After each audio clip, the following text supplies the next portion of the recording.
네, 반갑습니다. 네, 성공과 행복의 열쇠는 인간 관계가 좋아야 한다고 합니다. 그래서 사람은 정직하라는 그런 말이 있지 않습니까? 위기를 전화 위복으로 그런 만들려는 그런 마음이 우리 사람에게 있어야 한다는 것입니다. 그래서 남의 말을 잘 듣고 잘 존중해 주고 또 내 주변에 믿을 만한 그런 친구가 우리 사람에게는 많아야 한다고 합니다.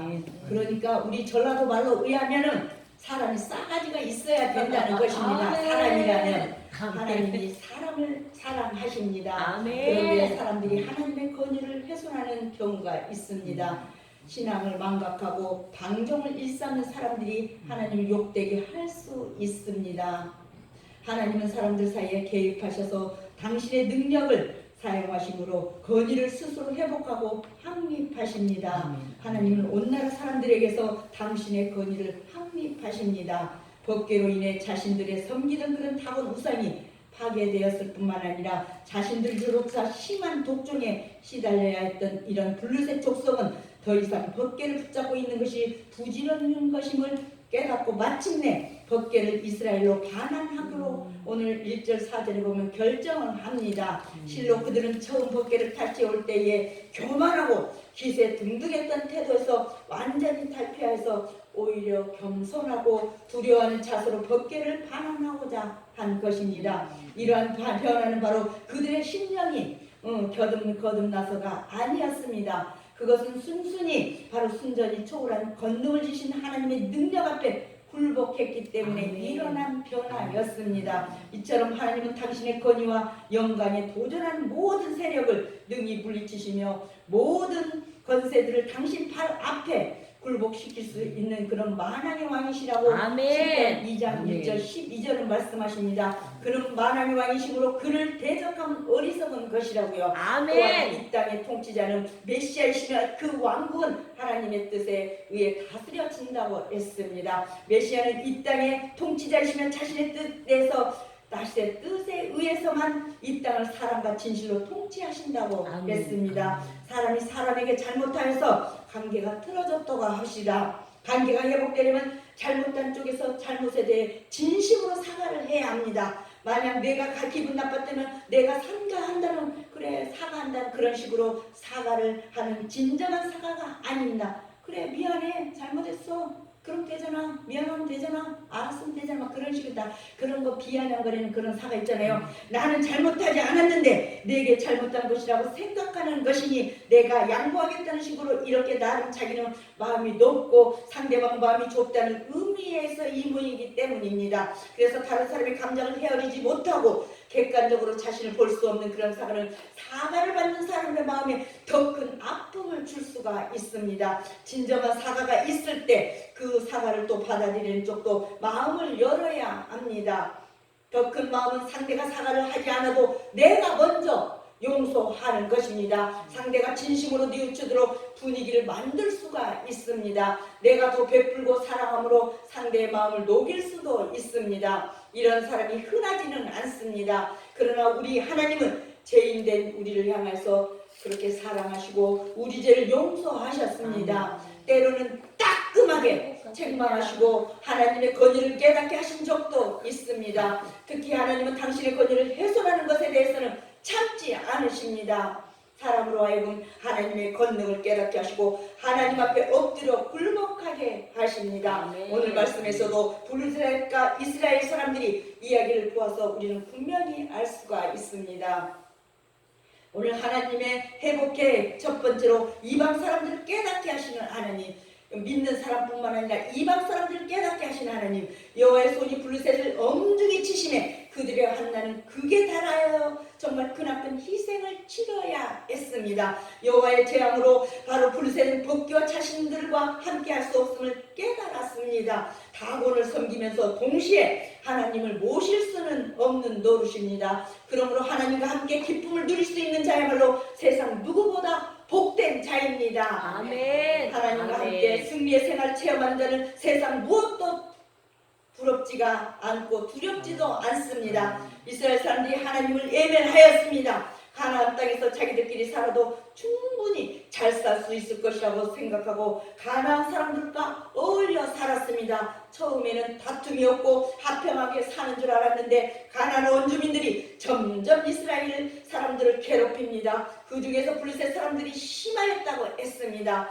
이스라엘이 블레셋과 대항하여 여호와의 궤를 갖고 싸우면 이길 것이라고 생각했습니다. 엘리의 두 아들 홈냐 비니아스가 앞에서 대장이 되어 블레셋과 전쟁을 벌입니다. 여러분, 홈냐 비니아스라는 사람이 어떤 사람인지 여러분 벌써 머리에 들어있지요. 그런데 전쟁에서 패하고 여호와의 궤를 뺏기고 말았습니다. 블레셋 사람들이 여호와의 궤를 그들의 신전, 즉 다곤 신전에 두었습니다. 이는 그들이 여호와 하나님을 다곤의 격으로 낮추거나 다곤보다 더 낮은 신으로 대우한다는 의미입니다.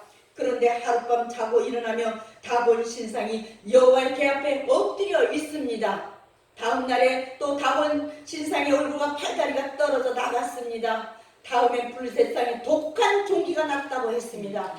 그런데 블레셋 사람들이 여호와의 궤를 가져온 벌을 받은 줄 깨달았습니다. 그때서야 그들이 여호와의 궤를 원래 있는 곳으로 보내보기로 이제 돌려보내기로 했습니다. 하나님의 물건을 더럽혔으므로 속건제를 드리하고 블레셋 사람들의 수요대로 금으로 만든 것들을 속건제물로 드렸다고 했습니다. 하나님이 당신의 권위를 훼손시키면 반드시 책망하시고 잘못을 깨닫게 하십니다. 하나님의 성물을 더럽힌 이런 사람들은 다시는 그런 사람에게 지은 죄를 깨닫게 대신 드려야 하는 그런 예물을 드리게 만들었잖아요. 우리는 이미 우리의 모든 죄를 짊어지시는 죽으신 우리 예수님이 계십니다. 블레셋 족속의 사지와 술사들은 법궤 그런 반환 작업을 이렇게 지도하면서 블레셋과 백성의 각종 제사와 현제물들을 준비하라고 지시를 합니다. 그와 동시에 이스라엘 신께 영광 돌리라고 오늘 5절에는 권면하고 있습니다. 이 같은 권면을 블레셋의 사제와 바로 술사들이 여호와를 온전히 신앙한 데서 비롯한 것은 아니었습니다. 단지 자신들이 섬기는 다곤 우상보다 월등한 신앙을 인정하고 그 탁월한 신께 영광을 돌리라 할 것입니다.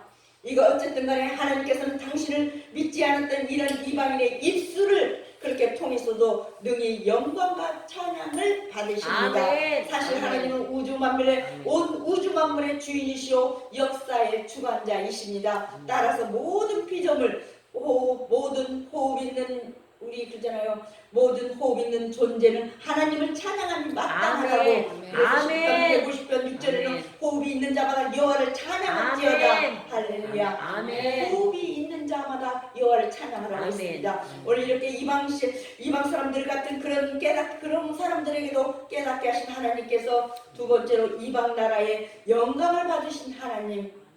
오늘 말씀을 통해서 하나님께서는 역사의 주관자시오 통치자 되심을 살펴볼 수가 있습니다. 블레셋이 이스라엘과 전쟁에서 법궤를 빼앗아 온 후에 법궤로 인하여 신상이 파괴되고 전염병으로 백성이 죽음을 당하는 재앙이 시작되었습니다. 블레셋 사람들이 이 재앙을 해결하기 위해서 법궤를 다시 보내되 그 방법은 모든 재앙이 법궤의 주인 되시는 하나님 때문이냐 아니면 우연이냐를 알기 위해서 주도 면밀한 요령으로 세워져 있습니다. 블레셋 사람들도 나름 강한 군대를 가졌습니다. 힘이 있다는 것이죠. 이웃을 침략하고 노력하며 전리품을 취할 수가 있습니다. 그래서 그들의 경제가 살아나고 물자가 넘쳐납니다.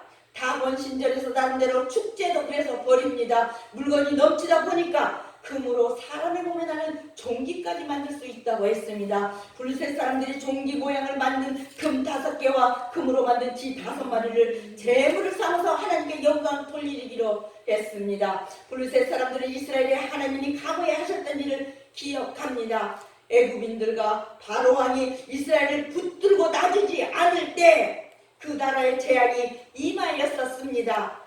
애굽인들의 마음이 완악하였기 때문입니다. 만약 블레셋 사람들도 마음이 완악하며 하나님께서 그들을 크게 벌하실 수도 있다고 생각했습니다. 하나님이 애굽의 재앙을 내리신 후에야 이스라엘이 자유를 얻은 것처럼 자기들이 여전히 완악하면 하나님이 이스라엘을 위해서 블레셋에게 정말 큰 재앙을 내실 것이라고 생각을 했습니다. 이방 사람들도 이렇게 하나님의 권능을 들어서 알고 있습니다. 직접 당해본 하나님의 권능을 이길 수 없다는 것을 알게 됩니다.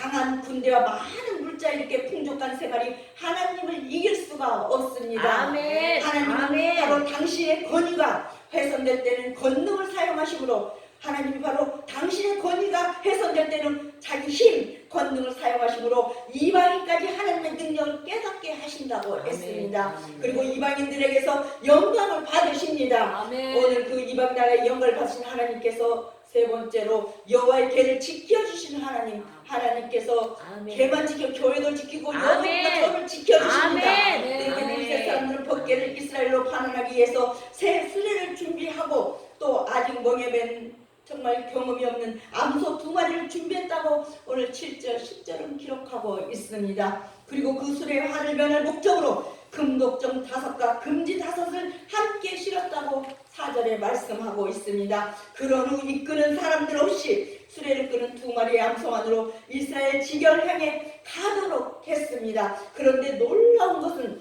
아직 명예만 경험이 없을 뿐 아니라, 소위 이거 명예만 경험이 없었을 뿐 아니라 조획길을 가는 2마리 암소가 결코 놀라거나 주저하거나 혹은 새길로 빠지지 않고 베세메스 길로 곧장 나갔다고 오늘 12절 말씀하고 있습니다. 사실 그 암소들은 자신의 젖을 빨던 어린 송아지를 두고 정말 뒤에 남겨둔 채 그런 상태였기에 본성적으로 어떻게 하겠어요? 길길이 달리는 것이 정상이라고 할 수 있을 것입니다. 결국 이는 법궤를 이스라엘로 되돌려 주시는 그런 하나님의 강력한 의지가 개입된 바로 초자연적인 관상과 함께 달리 말할 수가 없습니다. 아멘.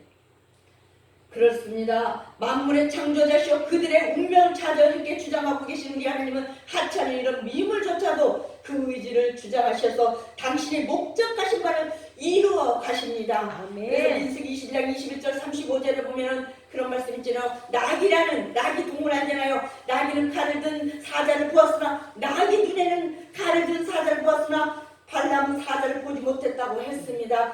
이것은 바로 못된 인간과 선한 낙의 구별을 주신 것입니다. 낙이하고도 사람 인간하고도 그런 것을 구별을 주십니다. 발람의 죄악성은 끈기 있게 나타나고 있었습니다. 그래서 그 죄와 허물로 죽은 인간은 결코 하나님의 진노에서 벗어날 길이 없는 것입니다.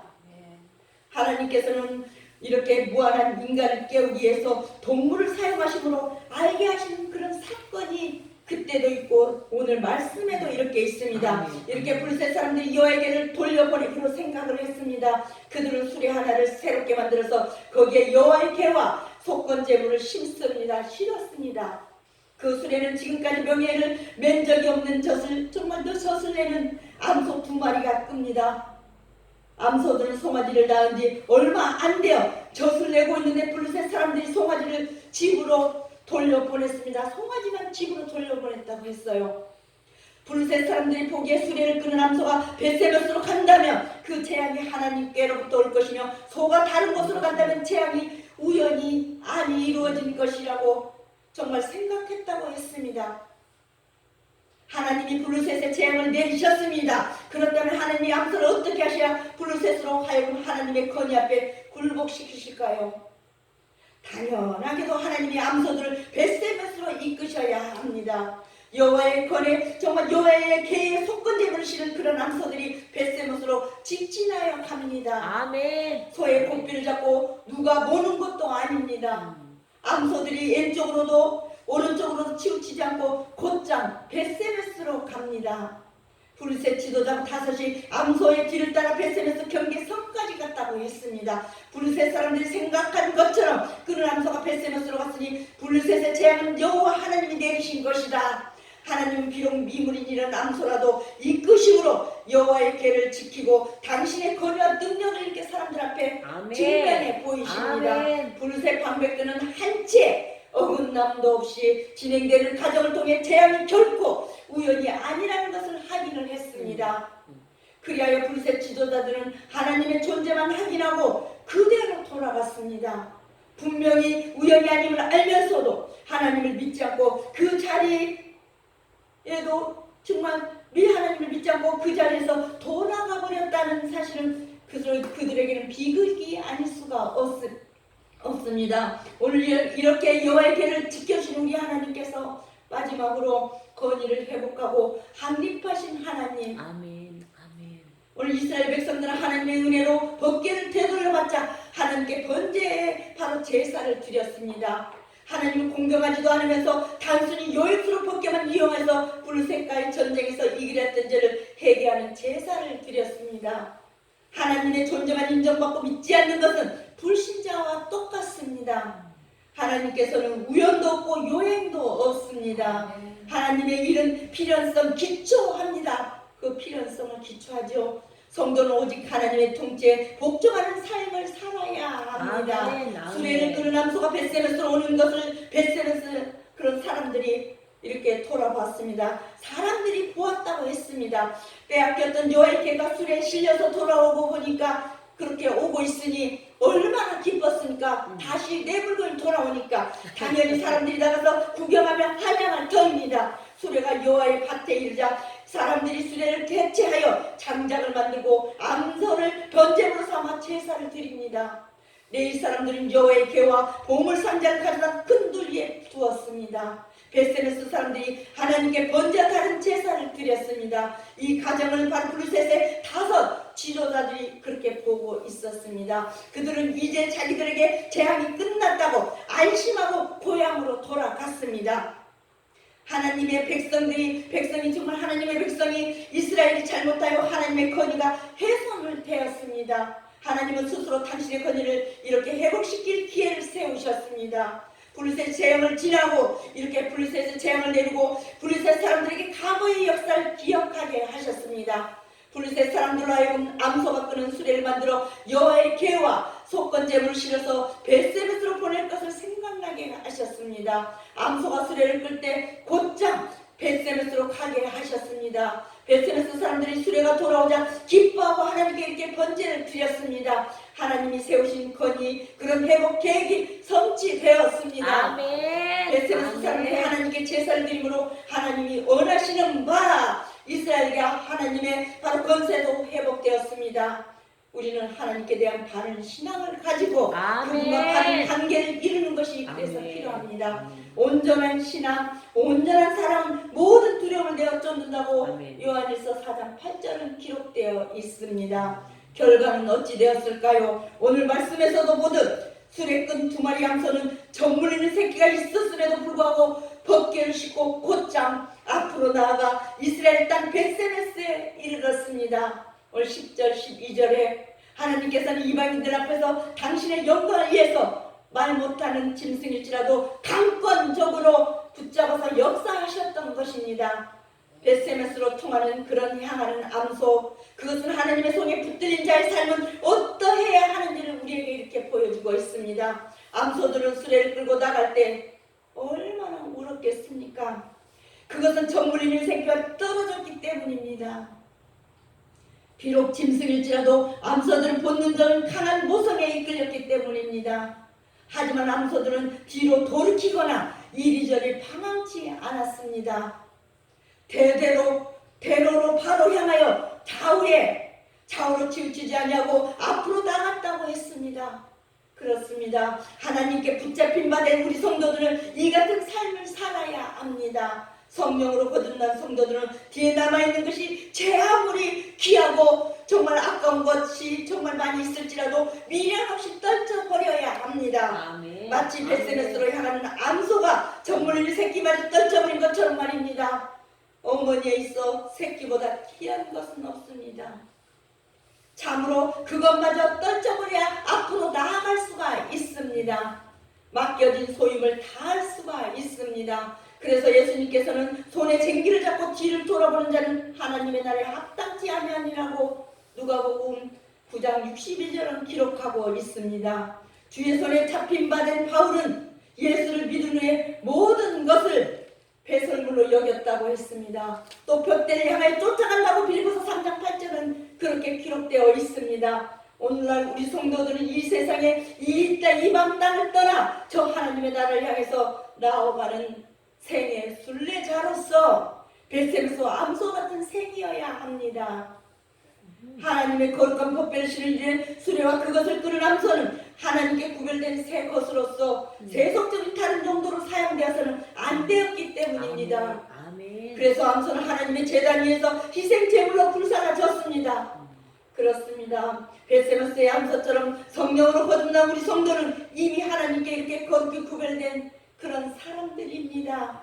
더 이상 세속의 삶에 빠져들어서는 안 됩니다. 아멘. 오직 하나님의 저장 위에 우리 자신을 온전히 불사르는 헌신의 삶을 살아야 할 것입니다. 자신의 옛 육신을 버리고 오직 하나님의 뜻을 쫓아서 하나님의 영광을 위해 사는 영적 번제 삶을 살아야 합니다. 아멘. 그것은 베세메스의 암소 같은 그런 삶입니다. 그러므로 형제들아 너희 몸을 하나님이 기뻐하시는 거룩한 산제사로 드리라고 말씀하시면서 이는 너희 드릴 영적 예배라고 로마서 22장 1절 말씀하십니다. 사랑하는 우리 목자와 교회 가족 여러분, 오늘 이 시간 우리는 비록 말 못하는 이런 짐승일지라도 하나님의 강권적인 능력의 손길에 붙잡혀서 하나님의 뜻을 이룬 베세메스의 암소를 우리가 읽고 살펴봤습니다. 그 가운데 우리는 진리의 교훈을 우리가 알아서 깨달아야 합니다. 하물며 하나님의 자녀된 우리들이 어떠한 삶을 살아야 하는지 깨달아야 하는 것입니다. 그것은 곧 이리저리 방황 없이 하나님의 나라를 향해 정말 똑바로 전진하는 삶이며 또한 자신을 하나님의 제단에 드린 온전히 불사르는 그런 헌신의 삶입니다. 다시 말해 그것은 하나님의 나라를 위해서 세상 모든 것을 아낌없이 버리는 삶이며 또한 하나님의 뜻 앞에 자신의 뜻을 죽이는 그런 삶입니다. 이 같은 삶은 오직 하나님의 능력의 그런 장중에 사로잡혔을 때 비로소 가능한 삶입니다. 아멘. 이 시간 우리는 성령님의 뜨거운 역사로 베세메스의 암소 같은 생이 될 수 있도록 우리가 그렇게 기도 눈물로 뿌려서 계속 그렇게 기도해야 합니다. 그래서 그리스도 예수의 사람들은 육체와 함께 그 정욕과 욕심을 십자가에 못 박았다고 갈라디아서 5장 24절을 말씀하고 있습니다. 성령이 충만한 사람들은 육체의 소욕들이 성령의 지배 아래 있게 되므로 육체를 따라서 향하게 될 수 없다고 했습니다. 오늘 우리는 이런 하나님의 회복 계획 안에서 이미 아까 김재수 씨가 기도했던 것처럼 여러분 모두는 사역자이시고 사역자의 길을 가고 있으니 이 길을 이렇게 하나님의 강권적인 능력의 손길에 붙잡혀서 하나님의 뜻을 이룬 베세메스의 암소처럼 우리가 묵묵히 기도하면서 하나님 앞으로만 하나님 나라를 건설하는 데만 정말 우리의 몸과 마음과 영혼까지 다 하나님의 뜻을 이루어 사는 한 주간 되셨으면 좋겠습니다. 기도하겠습니다. 하나님 감사합니다. 아멘. 저희 모든 성도가 하나님께서 기 사용하시는 도구로 쓰이는 아멘. 이렇게 하늘 동역자가 되기를 간절히 소원합니다. 아멘. 우리 성도들의 기도를 통해 영원히 바로 성령의 불이 붙게 하여 주시옵고 아멘. 저희의 기도를 통해서 교회가 풍되고 아멘. 사랑의 교제가 뜨겁게 아멘. 일어나게 하여 주시옵소서. 특별히 하나님께서 이렇게 부어주시는 재능이 열매를 맺고 이 땅에서 하나님의 뜻이 저희를 통해서 빛이 나게 하여 주옵소서. 아멘. 예수님의 이름으로 감사하며 기도드리옵나이다. 아멘.